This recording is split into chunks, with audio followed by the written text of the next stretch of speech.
Screenless.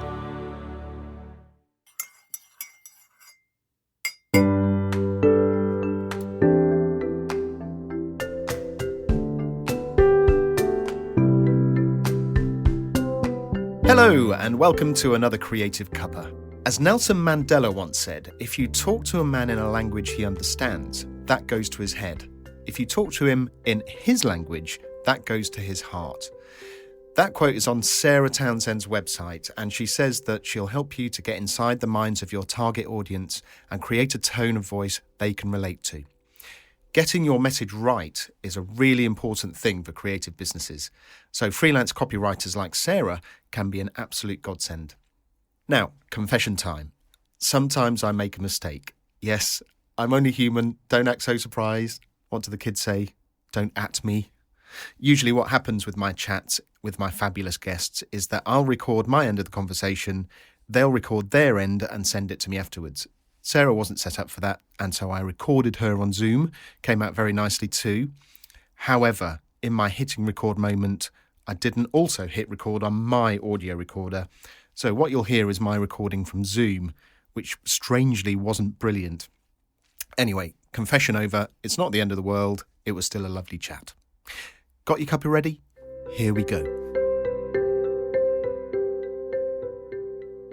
Sarah Townsend, freelance marketing copywriter and editor. Welcome to Creative Cuppa. Thank you. It's lovely to be here. Thanks for having me on. You're very welcome. It may be an obvious question, but what sort of things do you copyright and edit? Well, I mainly do copywriting now. Sarah Townsend Editorial is kind of the legacy name, which I set up for my business 21 years ago, would you believe? And I mainly call myself a marketing copywriter now because that's really what I focus on. But yeah, really anything that they need to promote their business and to clearly explain what they do and what makes them different to other businesses. So sort of articulating the things that make them special, which quite often businesses struggle with themselves.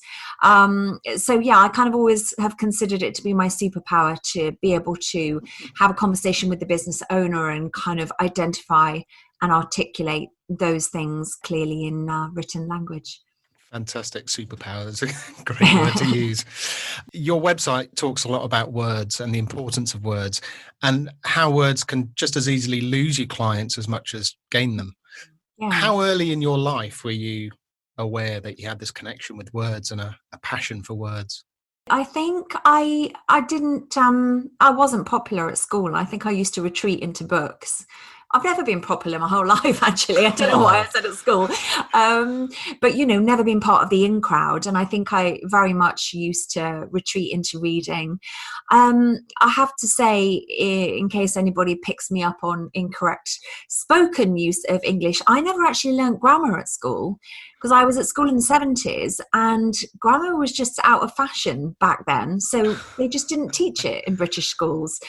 So yeah, the kind of language that I use is very much conversational, very human language. So whereas somebody who was writing perhaps something a bit more academic might get a bit more strung up on sentence structure and syntax and grammar and this kind of thing, I always consider myself to know instinctively what is right and what's wrong, but at the same time it's not always the way that I would necessarily write. So I'm more about getting the message across in a clear, concise and human way than having something that's a sentence that doesn't split an infinitive and therefore meets certain people's grammatical standards, shall we say. Yeah, you often see that. I have a friend who runs a creative agency in Sheffield. He actually did the screenless logo, which Creative Cuppa is a part of. And he didn't use a capital. And he said that using lowercase is just it makes you more approachable. It does. Yeah. And it just breaks grammar rules, but it's your first impressions, isn't it, I suppose?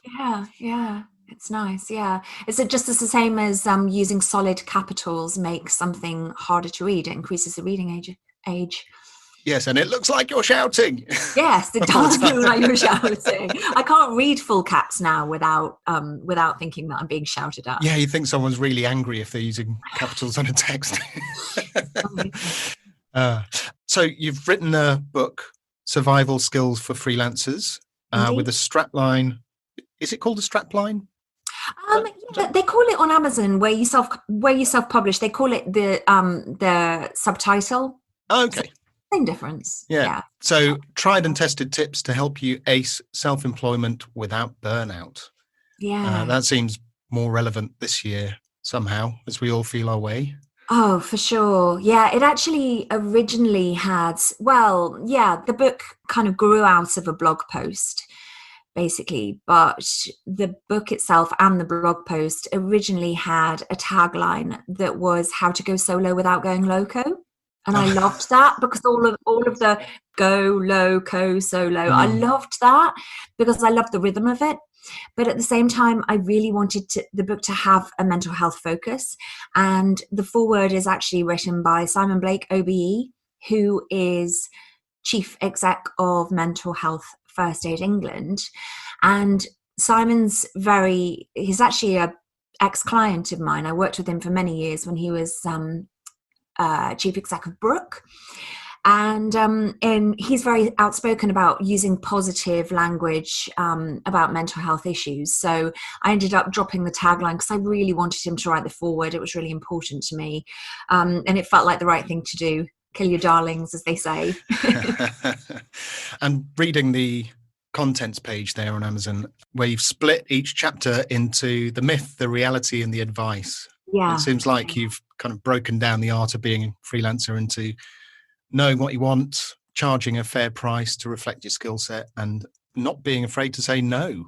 Which those are three of the 8 myths that I bust, I suppose. Things like asking for help is a strength and not a weakness, and trying to do everything yourself is the fast train to burnout. Yeah. So accepting that you need help from somebody who perhaps specializes in the things that you don't enjoy, you're not good at, and which don't make you money.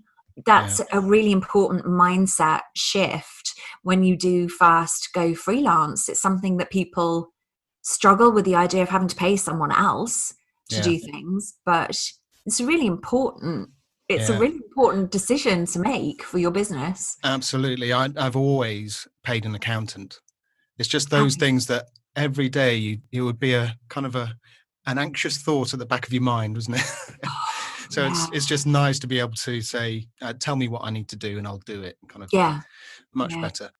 It just frees you up so much more time and headspace to do the thing that is your passion and the thing that you love, and which is usually the reason why you went freelance in the first place. So it's a great way of being. It's just the best way, I think, to get more enjoyment from self-employment. Yeah. And talking about the thing that you're passionate about, the self-value thing, I think, is a really easy trap for people to fall into. Yeah. If you're really passionate about something, you really love doing it, creating that self-value is really, really important, isn't it? It's really important, and it can be really difficult because, as you say, it's the thing that we love doing, and we almost can't believe our luck that we're actually getting paid to do the thing that we love doing. The thing often that we find really easy, and it's almost as if, well, you've got to focus on the fact that what might take you an hour might take your client 10.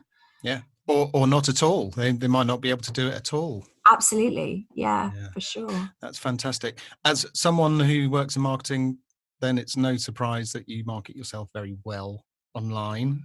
Well, thank you. My pleasure. Where can people find you? I'm most active online on Twitter and LinkedIn. Those are my 2 favorites. I'm not particularly a fan of Facebook, so I'm very rarely over there.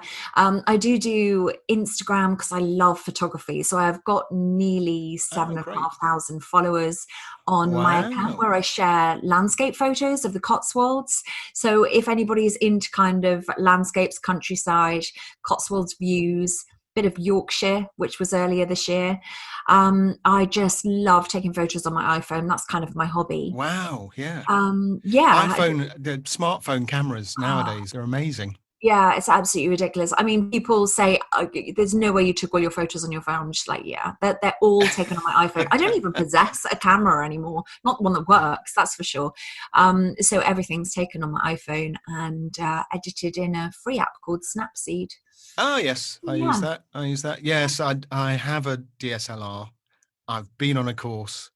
It is, in terms of headspace, when you're really busy at work, it's really nice to have something that's totally unrelated and doing all that. But yes, I mean, smartphone cameras now can do a lot of it for you, that processing. So, finding the really nice shot is really the key, isn't it?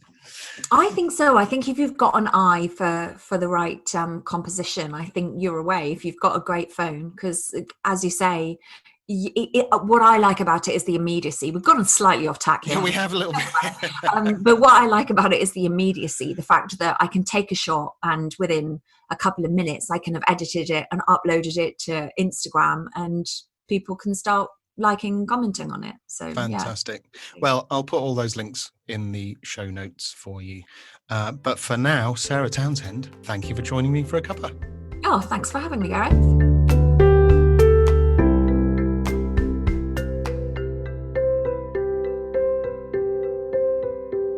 Thanks again to Sarah for her time. If you're trying to write copy for your company and don't feel equipped to do it yourself or don't have the time, her links are in the show notes. Tell her Gareth from Creative Cuppa sent you. Also in the show notes are links to this podcast on social media. Just search for @ScreenlessPod and you'll find us. If you prefer a more personal communication, come and join the Creative Cuppa Facebook group. It's for you marvellous listeners and indeed anyone who enjoys creativity who might appreciate a friendly space. Tell your friends. Finally, a little request. At the moment, I receive no sponsorship to make Creative Cuppa. It's just me producing, reaching out to potential guests, setting up calls, editing dialogue, mixing and mastering, scheduling social posts. Everything you need to do to make a podcast, I do it myself. There are a couple of things you can do as listeners in return, and I'd be eternally grateful. One is to follow @ScreenlessPod and share posts when they happen to spread the word. The other is if you have an Apple iPhone, open the Apple Podcasts app. It has a purple icon. Then find the search tool, enter Creative Cuppa, tap on the podcast cover, leave a rating. 5 stars would be lovely, thank you. A review and a title and tap send. That's it. It'll take 2 minutes. These things really help to grow podcasts, and I'd be so grateful if you can be a part of that. That's all for this episode. So until next time, thanks for joining me for a cuppa.